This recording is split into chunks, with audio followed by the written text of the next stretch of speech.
Hello everyone, welcome. How's everybody doing?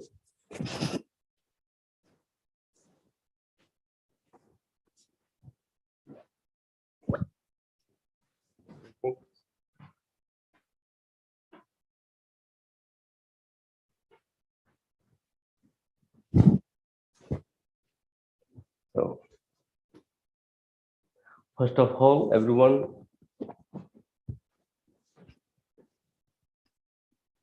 greetings for Holi or the festival of colors. Just this beginning of spring, you can see how colorful the environment and the surroundings become.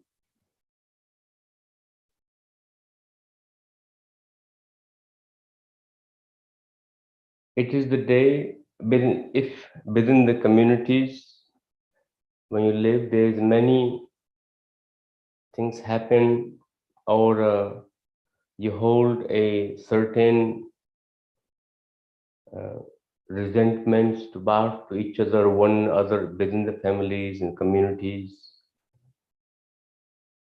Nowadays, it's just only merely you playing the color with your life people or within your friend circle. But traditionally, it was not like that. Some people say the Holi is more celebrated by Tamasic people, or some people say is to drop out all the tamasic nature within the person. The tamasic nature is basically anger, frustration, or dislike, or any form of grudge that one holds to anyone. On that day, you forget even your how elevated or respected you are in community or society. Everybody comes together to greet each other, embrace each other's presence, and bring the color of the joy into each other's life. That is a on common ground as a day-to-day life which we live in the community. But my viewpoint is the greatest color that anybody can color their life with is love, or great health, or awareness of consciousness, or devotion, the love one can hold, the compassion. These are the color that you can enrich or make a beautiful, colorful life of your own. That once you get colored by the color of love or compassion, it is very hard to wash it off. Similarly, the color of Bhagavad Bhakti, in the devotion to the divine presence, once your mind gets colored by that divine presence, in your every thought that colored by the divine presence, is it very hard to take it off. You can try as much as you like, it doesn't go away. The story starts the Krishna and Radha playing the colorful, playful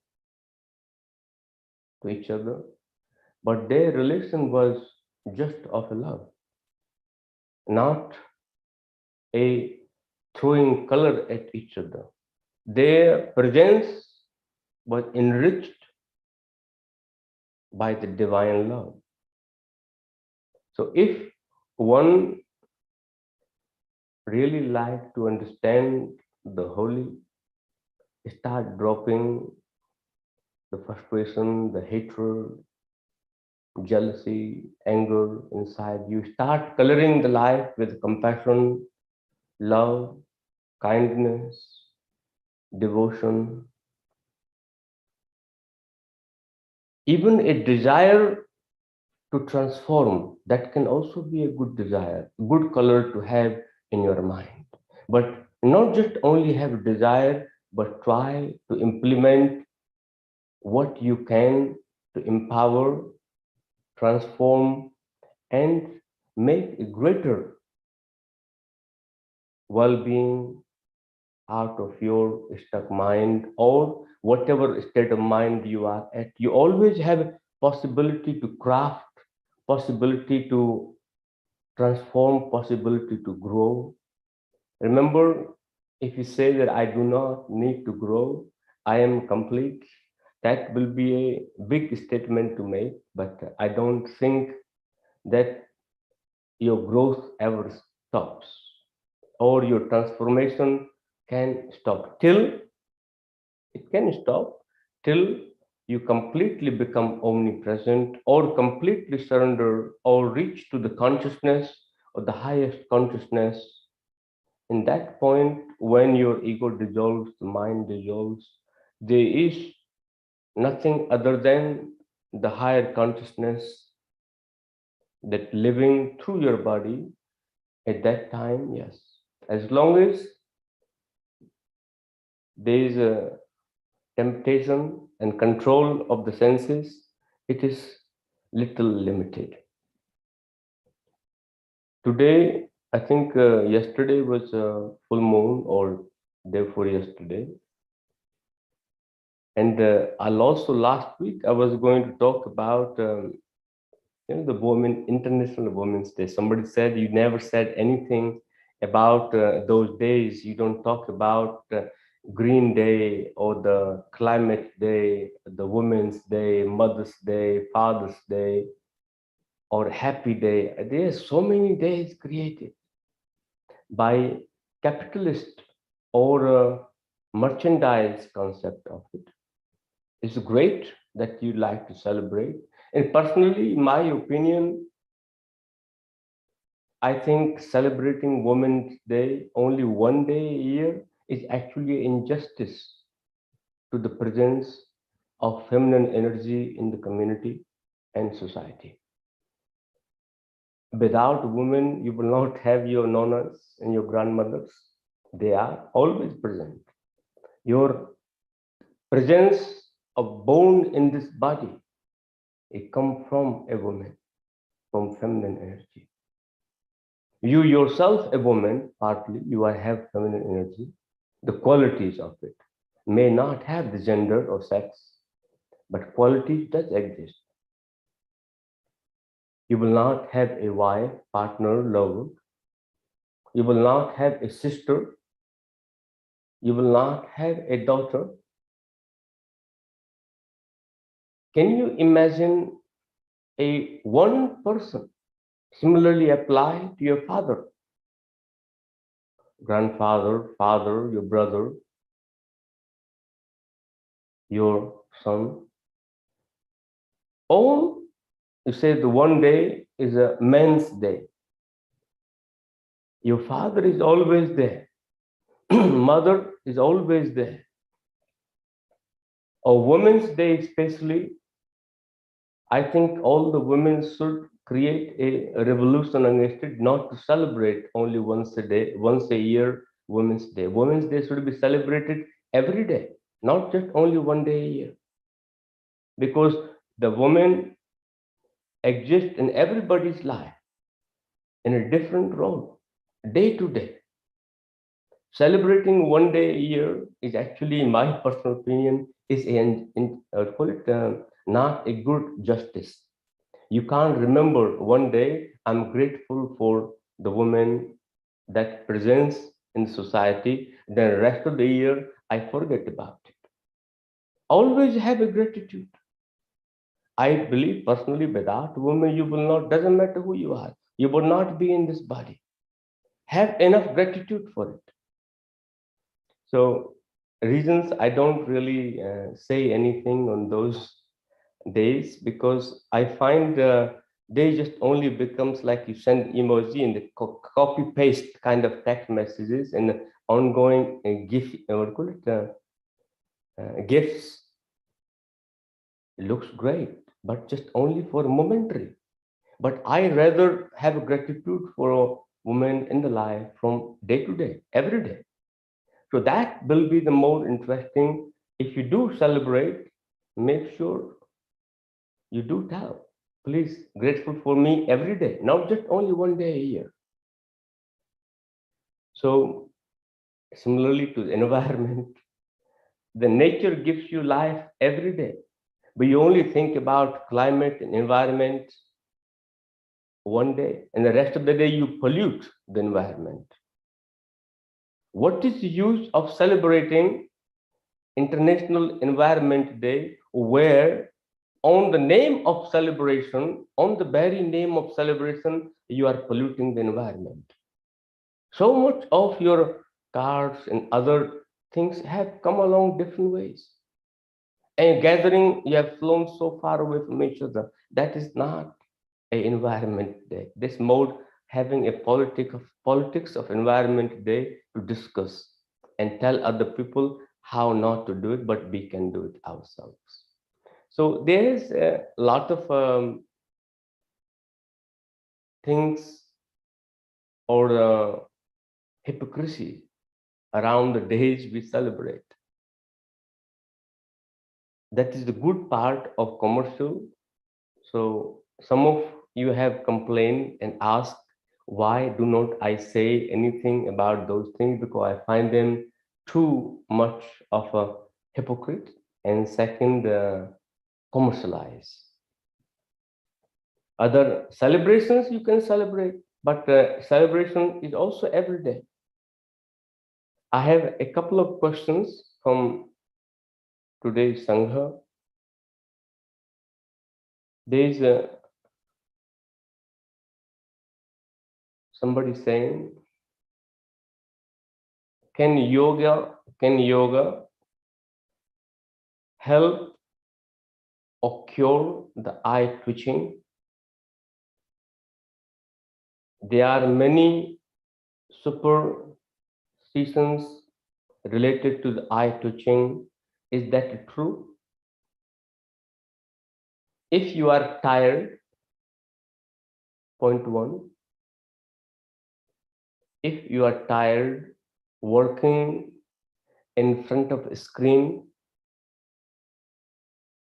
and you are stressed, suffering from anxiety, your optic nerve is tired, your eye muscles are tired, the flow of energy behind your eyes is tired. Twitching of the eye is very normal.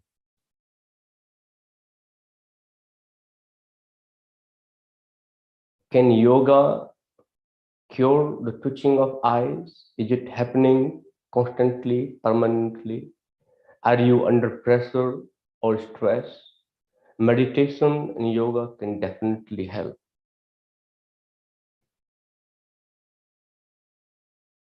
There are many practices you can do. You can start doing the deepam gazing, the lamp gazing, not the candle.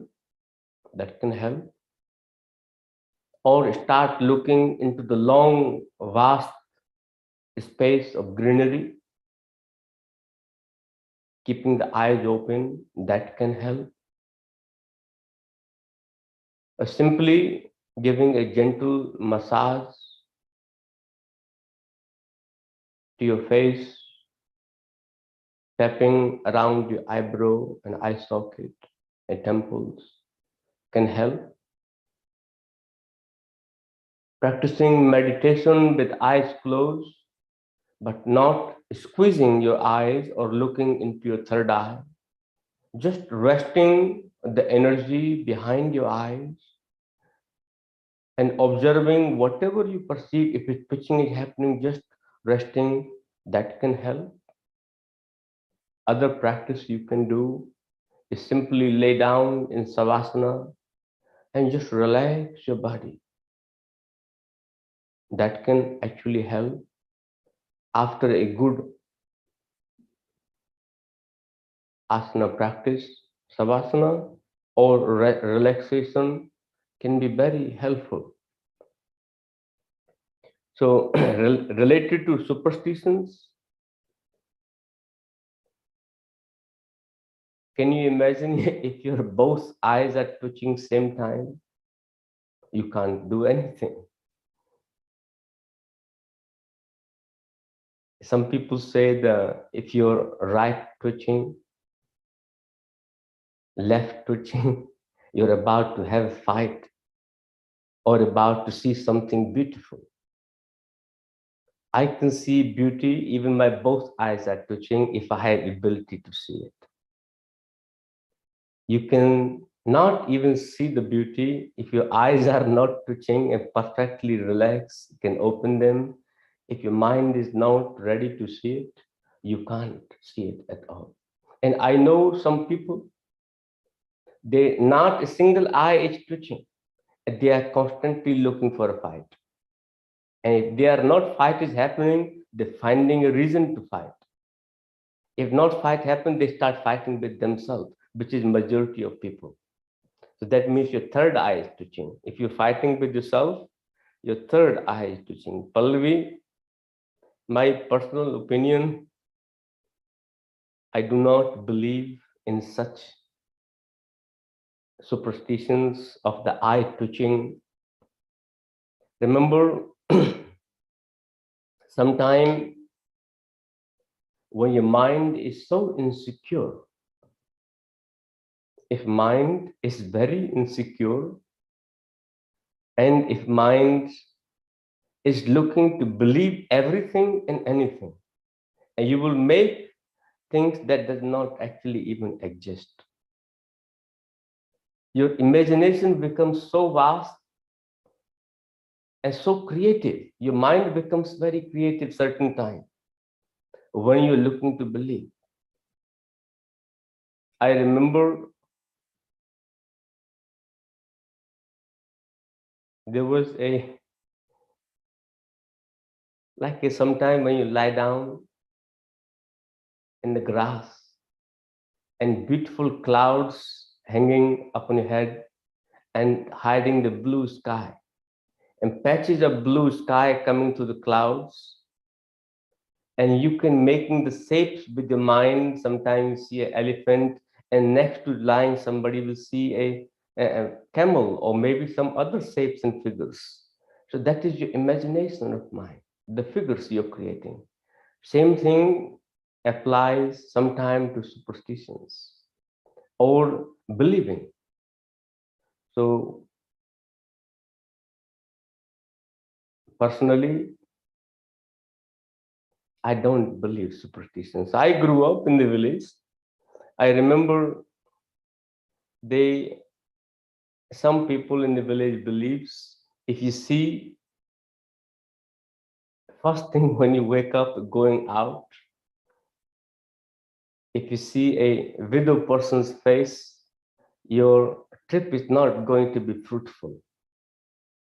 Unfortunately or fortunately, we had a widow living right opposite to our house.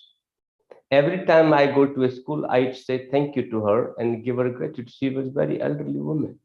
She gave so much food. I used to go to her house so I can have some nice buttermilk before I go to work or to college. So for me, it was very grateful, but many people used to avoid it. And I was grateful that I can just go and see her and enjoy some nice buttermilk and have a nice conversation and take her blessings and then go on to whatever, wherever I'm going. And some days, if I missed, she used to come in looking for it. She stand outside to make sure that I see her before I go. I never had any problems. So many people ask if that is a superstition. I personally believe once in 100 times something supposed to happen, it will happen. But you will look for a reason in the past why it happened, but you will not take any responsibility. You will put the blame on somebody. That happened because of I saw such and such person, that person very unlucky. There's superstition about cats, there's superstition about many other things in life. All of them, I don't believe in any of those personally, and none of them actually exist. How can some living being living in somewhere else can affect your life? You are 100 miles away. They can't harm you, hurt you, and sitting next to you. So, a lot of things are mind created by your beautiful, insecure, fearful, blame quality of mind. Yes, they will exist. You will try to find a way. There's a one more question.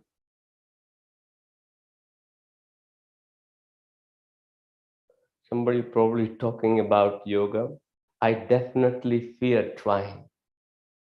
This is the first step. You realize that you have a fear that you do not want to try. The good reason to try.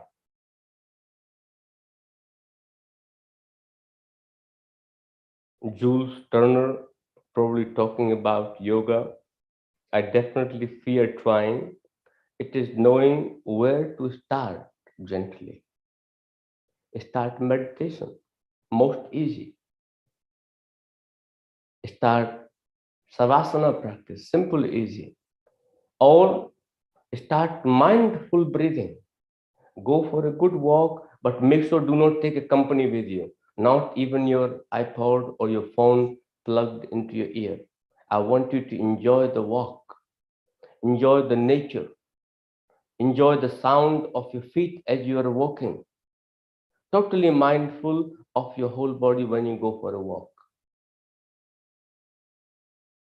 Sometimes you see people running with completely headgear and no awareness of the body, just running away from a life. Basically, running away from whatever sensation is happening in the body, the fear, circumstances, just run away as far as you can. A real run and walk is only when you are totally mindful of your body, not zoning out. People say, when I go for a run, I completely zone out. I say, you wasted. Whatever process was taking place in the time that while you were running, you have wasted that time. It no longer belongs to you. Similarly, in meditation, people say, I completely pass out. Means, however long you are in that meditation, you no longer exist. You miss the golden opportunity to realize, to remain present, to witness whatever it was happening. You missed the possibility to grow and learn. Similarly applies to yoga. People go to exhaust themselves. Witness the transformation process, the energy revolution that taking place inside your body when you're practicing. That is main growth. So, my friend Jules, when you go for a walk, that can be a good start. If not, there are a couple of small YouTube videos on of yoga on the channel. You can practice.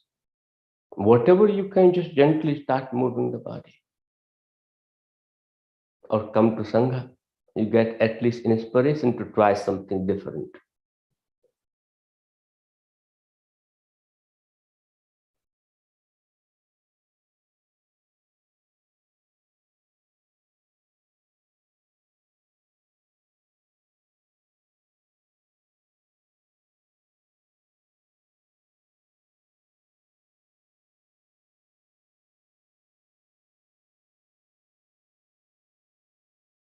Fear of trying advanced postures.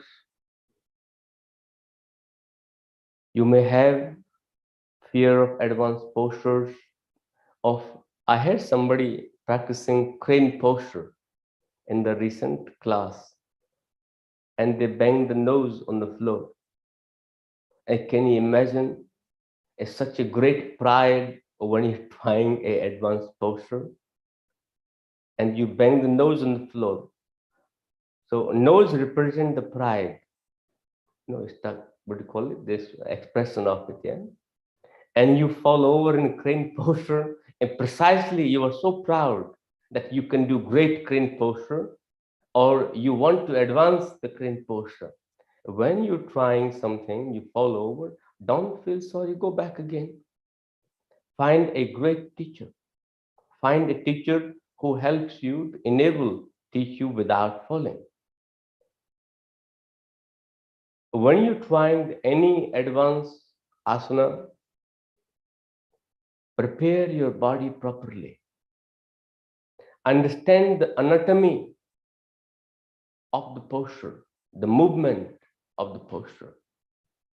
Understand the physiology, how and what impact is going to have on the physiology of the body. Prepare mentally, not try with fear. Prepare yourself mentally. Meditate with the posture before you try. Make a peace with the fear of the posture. Then try. Try with the guidance, try with the support. If not, find somebody who can help you. There are many preparatory or preparation postures to an advanced posture. They are all interlinked. Sometimes we just want to go straight to advanced posture without developing the joint strength, the muscle strength, the mental stamina, the physical stamina, and not knowing the right technique. If know the technique of the even breath, sometimes you need to be flexible, sometimes you need to have a resistance in the posture to advance it. So all those things comes into the practice when you're trying to do a advanced practice.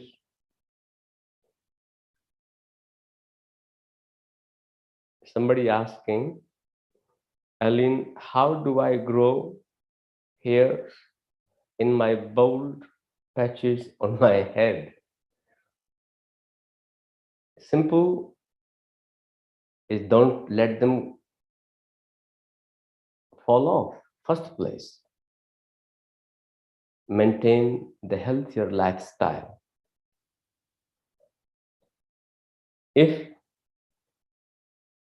already fallen off, it saves you time visiting a barber. Economically beneficial and environmentally beneficial. Just save it all off.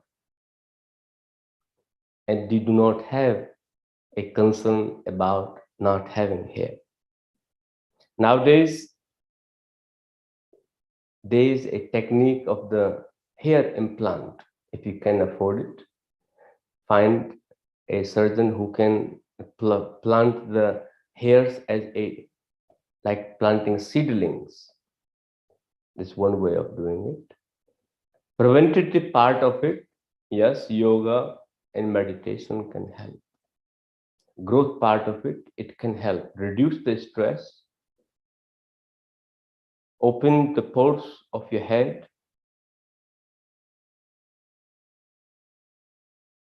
massage, develop the healthier lifestyle, and start practicing yoga.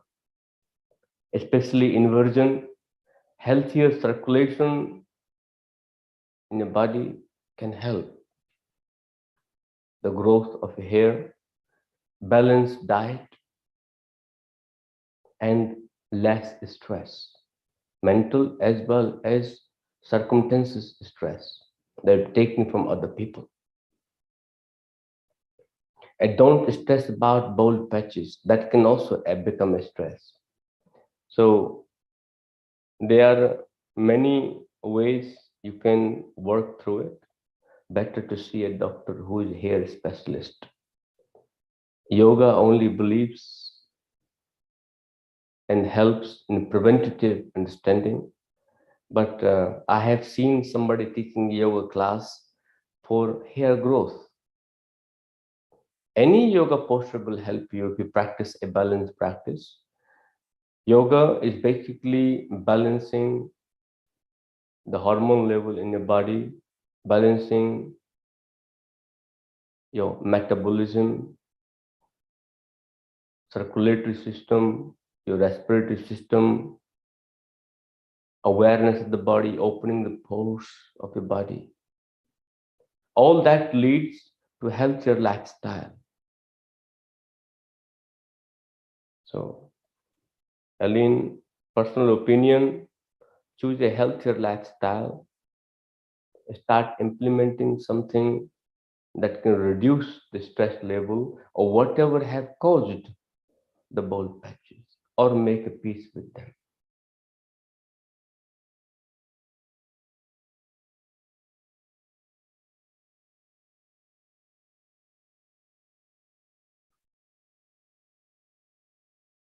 I have one more question.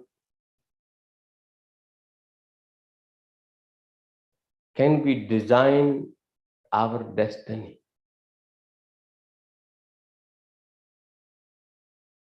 It's quite a big question. People say, I am manifesting my life.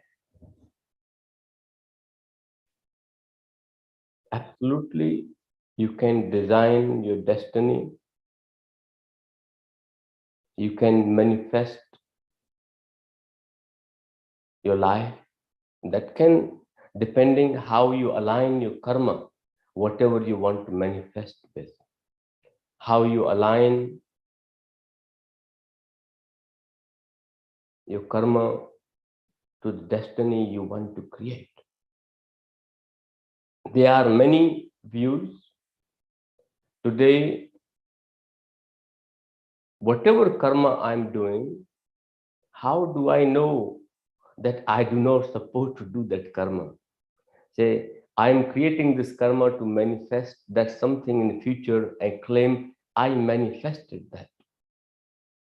What guarantee? How do you know the karma that you are doing the very moment the thought you got to manifest? It was not destined to happen. It was not destined to have that thought. What guarantee do you have? Maybe you suppose you destined to have that thought in your mind to continue to create that destiny, even the thought or very idea of manifestation, the what you're about to manifest, is also destined by your karma.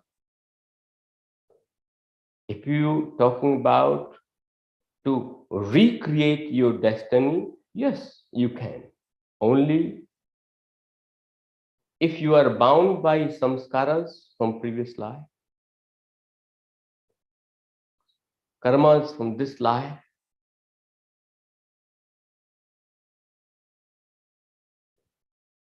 you are living what you're living.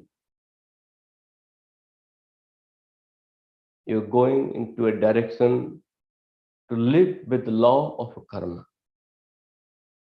Only time you can recreate your destiny, only time you can recreate or manifest once you have transformed and burned the previous karmas. And in my opinion, what is the use of creating the new karma? Once you have made your karma balance zero, why do you want to go back again, the vicious cycle of collecting, making the destiny? Then you do not like the destiny later date and you want to recreate another destiny. So there are many views. For example, you are traveling and you are feeling thirsty and you want to drink a nice, sweet, cold, soothing water, and you're projecting power of your mind, there is a well on the way, or there is a waterfall on the way, or a river crystal clear. You have never walked because you do not know what is coming in the future, this unknown path that you are walking. And by the time you think, I'm feeling thirsty, the desire is there, hunger is there, and you start praying, putting as much effort as you can to your mind. That I want to drink your water, I want to manifest the water and to the best quality. And you encounter a well or a waterfall or a beautiful river, a stream, and you drink that water, say, I manifested that stream or the possibility for me to drink the water. Did you actually really manifest it? Or it was already there in the first place? So if you can align your 100%, your 100% creativity, your viveka, ability to discern towards your karma, keeping all of your senses under the light of awareness, under the guidance of your higher self, not distracted, living in harmony within in yourself, through your senses, to everyone around you, also including you. I believe your destiny is always with you in that state. Do not need to create any destiny. You are the destined to be what you are in that very moment. If you think my destiny is there and then I will be me, not possible. So try to align your karmic principles, your karma, your sense awareness, and ability to discern viveka, the buddhi.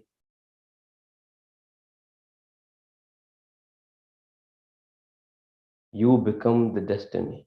You do not need to manifest destiny. You are the destiny. So creating destiny, you can't be what you are not. You can't be what you are not. So you cannot create other than what you are. You can't, for example, in your backyard, you planted a pumpkin seed. You planted a pumpkin seed and hoping for mango tree to grow. Not going to be possible. It's destined to have a pumpkins, not the mango tree and mangoes. So start working with your karma. Destiny can be according to your karma. And you're only mentally investing energy in your destiny. Your karmas are not aligned. And if your karmas are not aligned within the awareness of your senses and not using your viveka, no matter how beautiful destiny you can create or imagine, it's not going to happen, my friend. So on that note, enough for today. We'll see you next week. If you have any questions on YouTube or in person, please unmute and ask. Thank you. One.